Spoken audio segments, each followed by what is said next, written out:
Sir Hydraa పని విధానం పైన రేవంత్ రెడ్డి గారు సీరియస్ అయిపోయారని జెప్పేసి ఒక వార్త వినిపిస్తుంది సార్. అంటే మొన్నటి నుంచి కూడా కొంత వ్యతిరేకత వస్తుంది గదా! మరి అది కారణం కావచ్చని కూడా అంటున్నారు. అలాగే రంగనాథ్ గారిని కూడా తీసేసే యోచనలో ఉన్నట్టు తెలుస్తుంది సార్. దీనికి కారణం కూడా మురళీమోహన్ గారి పేరైతే వినిపిస్తుంది సార్. ఆయనే ఇన్‌ఫ్లుయెన్స్ చేసి ఈయన్ని తీసించే విధంగా చేస్తున్నారన్నట్టుగా వార్తలైతే వినిపిస్తున్నాయి. ఎందుకు మరి రేవంత్ రెడ్డి గారు ఈ విధంగా డిసిజన్ తీసుకున్నారు? మరి ఇప్పుడు హైడ్రాని తాత్కాలికంగా ఆపేసే పనేమన్నా చేసే ఛాన్సెస్ ఏమైనా ఉన్నాయా సార్? ఏంటి అసలు రేవంత్ రెడ్డి గారి నిర్ణయానికి కారణం ఏంటి? హైడ్రాని ఒక జీవో ద్వారా 2 నెలల ముందు తీసుకొచ్చాడు రేవంత్ రెడ్డి. హ్మ్. మనకు తెలుసు. Ah, disaster management and asset protection and monitoring agency Hydraa. So, సింపుల్‌గా చెప్పాలంటే చెరువులు, లేకపోతే నాలాలు, కాలువలు ఆక్యుపై చేసుకొని కట్టిన బిల్డింగుల్ని క్లీన్ చేసి, చెరువుల్ని క్లీన్ చేసేది ప్రధానంగా హైడ్రా కర్తవ్యం. అయితే ఇక్కడ ఆహ్, థియరాటికల్‌గా అది బానే ఉన్నట్టు కాన్సెప్ట్ కనబడతది గానీ, ఇప్పుడు ప్రాబ్లమ్ ఏందంటే ఆహ్, ఇది చెరువుల్ని ఆక్యుపై చేసుకునే వాళ్ళెవరు లేరిక్కడ. అందరూ అన్ని పార్టీలోళ్ళు చెరువులు ఆక్యుపై చేసుకొని కట్టేశారు. హిస్టారికల్‌గా సిటీ డెవలప్‌మెంట్‌లో భాగమే అది. అసలు అర్బన్ డెవలప్‌మెంటే నేచురల్‌గా ఉన్న వాటిని డిస్టర్బ్ చేయడమే అర్బన్ డెవలప్‌మెంట్. సో, అది ప్రతి సిటీలో ఇదే వర్తిస్తది. ఏ సిటీ తీసుకున్నా అక్కడున్న నేచురల్‌గా ఉండే టెర్రెయిన్ గావచ్చు, చెరువులు గావచ్చు, వివిధ రకాలుగా అప్పట్లో పాత కాలంలో ఒక నగరాన్ని ఎస్టాబ్లిష్ చేయాలనుకున్నా, ఒక చిన్న స్మాల్ టౌన్ కట్టాలనుకున్నా, ఇవన్నీ కూడా చూసేవాళ్ళు. అంటే వాటర్ బాడీస్ ఎట్లా ఉంటాయి, దాని కోర్స్‌ని మనం డిస్టర్బ్ చేస్తే అది మనల్ని డిస్టర్బ్ చేస్తుంది. ఇవన్నీ జాగ్రత్తగా గత కాలంలో ఉండేది. అప్పట్లో ఏందంటే ల్యాండ్ మీద ఇంత ప్రెషర్ లేదు. ల్యాండ్ అనేది కమోడిటీ కాదు. సో, ఎప్పుడైతే ల్యాండ్ ఒక కమోడిటీ అయిపోయి, ఒక కాస్ట్‌లీ కమోడిటీ అయిపోయిందో, every bit of land is very important. మనకి ప్రతి గజం గూడా చాలా ఇంపార్టెంట్ సిటీలో. అందుకని ఏం చేయడం మొదలుపెట్టారంటే, ఈ చెరువులకు సంబంధించి అసలు కొన్ని చెరువులే లేవు. చెరువులన్నీ పూడిపోయి, దాని మీద గూడా కన్‌స్ట్రక్షన్స్ లేసిపోయాయి. సో, ఆహ్, కాబట్టి ఈ చెరువుల్ని క్లీనింగ్ అనే కార్యక్రమం అందరూ గూడా ఆహ్వానించారు. రేవంత్ రెడ్డికి ప్రజల నుంచి అయితే మంచి మద్దతు లభించింది. పైగా ఆయన ఏవి రంగనాథ్ అని ఒక సిన్సియర్ నాన్ కరప్ట్ ఆఫీసర్‌ని పెట్టాడు. రెండోది ఆయనకి ఎక్స్‌పీరియన్స్ ఉంది. డైనమిజం ఉంది. తెలివైన కుర్రాడు. ఎందుకంటే 37వ ర్యాంక్ వచ్చిందాయనకి. సో, అలాగా ఆహ్, అన్నీ గూడా బాగున్నాయి. కానీ ఒక్క నాగార్జున కన్వెన్షన్ చేసినప్పుడు రేవంత్ రెడ్డికి గూడా ఒక అందరి వైపు నుంచి కూడా అప్రిసియేషన్ వచ్చింది. అంటే ఇప్పటివరకు నాగార్జునని తాకడానికి కేసీఆర్ లాంటోడే సాహసించలేదు. ధైర్యం చేయలేదు నాగార్జున తాకడానికి. అట్లాంటిది రేవంత్ రెడ్డి ధైర్యంగా నాగార్జున లాంటోడిని చేయడం. ఎందుకంటే నాగార్జునకి మోడీ దగ్గర నుంచి అందరితో పరిచయాలుంటాయి. పెద్ద లాబియింగ్ ఉంటది వాళ్ళ ఫ్యామిలీకి. అలాంటి నాగార్జునని సహించలేక కూలగొట్టేయగలిగాడు భయపడకుండా. అట్లాగే కాంగ్రెస్ వాళ్ళకి సంబంధించి పల్లం రాజు కావచ్చు, దానం నాగేందర్ కావచ్చు, ఇలాంటి వాళ్ళని కూడా అతను స్పేర్ చేయలేదు. సో, ఇక్కడ నుంచి రేవంత్ రెడ్డి జర్నీ ఎట్లా ఉంటది హైడ్రాతో అని అన్ని వైపుల నుంచి ఆలోచించారు. సో, అయితే ఆ కోర్స్ అనేది మామూలుగా ఇప్పుడు కన్వెన్షన్ చేసినాక పెద్ద పెద్ద వాళ్ళవి కొడతారు అని అందరూ అనుకుంటే, అది విచిత్రంగా మిడిల్ క్లాస్ వాళ్ళవి, పేదవాళ్ళ షెడ్లు వీటి మీదకెళ్ళిపోయింది హైడ్రా. పెద్ద నాగార్జున తర్వాత పెద్ద కట్టడం ఏది కూల్చలేదు ఇంకా ఆ తర్వాత ఎప్పుడు. అంతా మిడిల్ క్లాస్ ఇండ్లు కూలగొట్టడం ఈ ఈ దీనికెళ్ళిపోయింది. దాంతో ఒక్కసారిగా వ్యతిరేకత వచ్చింది. పేదల ఇల్లు కూలగొడతారా ఇలాగా?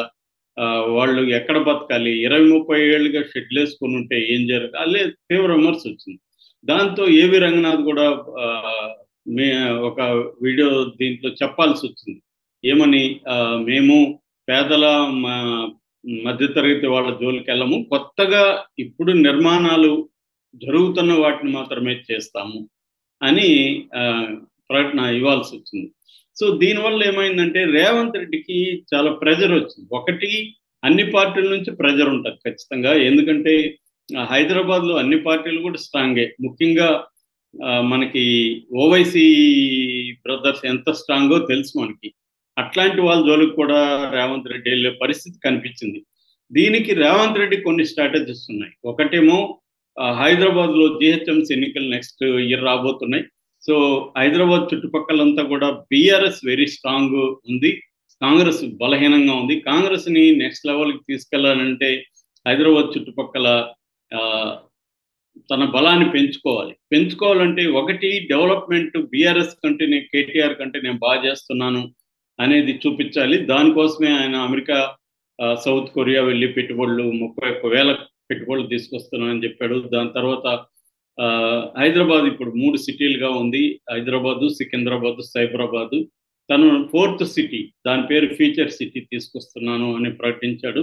సో ఇది ఒకటి, అంటే డెవలప్మెంట్కి సంబంధించి ఆయన చేస్తున్నాను అని చెప్పాడు. కానీ ఇది సరిపోదు కాబట్టి అతను ఏం చేశాడంటే హైడ్రా అనే ఒక ఐడియాని క్రియేట్ చేసి హైడ్రాను ముందుకు తీసుకొచ్చాడు. ఎందుకంటే ఈ వరదల వల్ల విపరీతంగా హైదరాబాద్ ప్రజలు సఫర్ అవుతున్నారు, కొద్దిగా వాన పడినా కూడా గందరగోళం అయిపోతుంది.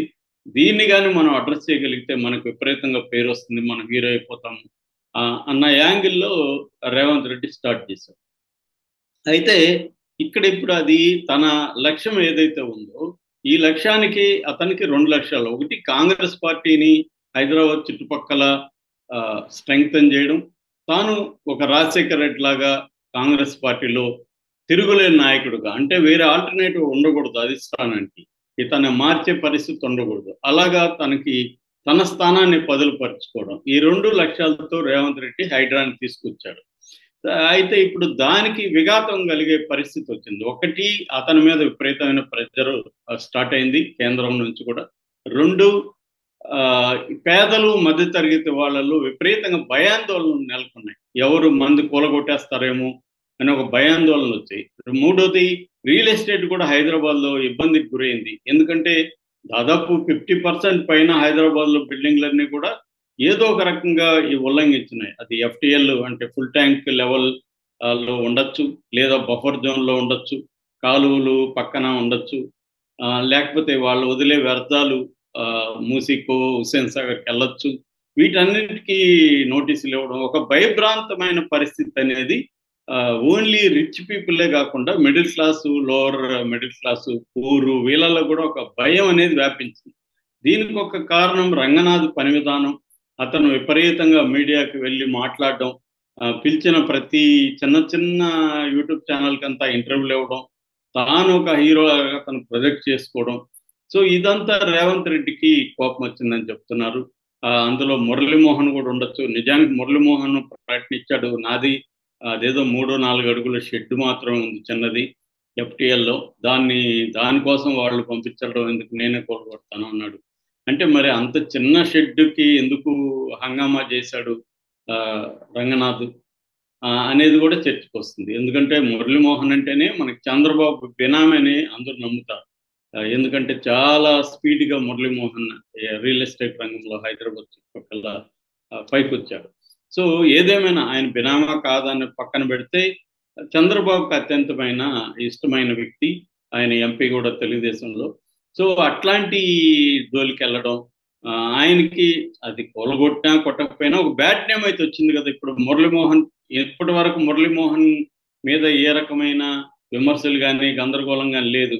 ఇప్పుడు ప్రతి ఒక్కరు మురళీమోహన్ గురించి చర్చించడం, మురళీమోహన్ ఆస్తులు ఏంటి, ఆక్యుపై చేసినవి, ఇవన్నీ డిస్కషన్కి వస్తాయి కాబట్టి మురళీమోహన్ వైపు నుంచి కూడా సివియర్గా ప్రెజర్ వచ్చినట్టు చెప్తున్నారు. అందుకని ఇప్పుడు కొద్ది కాలం హైడ్రాని కోల్డ్ స్టోరేజ్లో ఉంచాలి, ఏవి రంగనాథన్ పక్కన పెట్టి ఒక డమ్మీ కమిషనర్ని దానికి తీసుకొచ్చి అతన్ని సైలెంట్గా ఏదో నిశ్శబ్దంగా పనిచేసుకుంటూ అక్కడక్కడ ఏవో చేసుకుంటూ వెళ్ళాలి. అంతేగాని దీన్ని బిగ్ రేంజ్లో కానీ తీసుకెళ్తే అన్ని వైపుల నుంచి రేవంత్ రెడ్డికి ఇబ్బంది అవుతుంది అనేది ఇప్పుడు రేవంత్ రెడ్డి ఆలోచిస్తున్నట్టుగా కనపడుతుంది.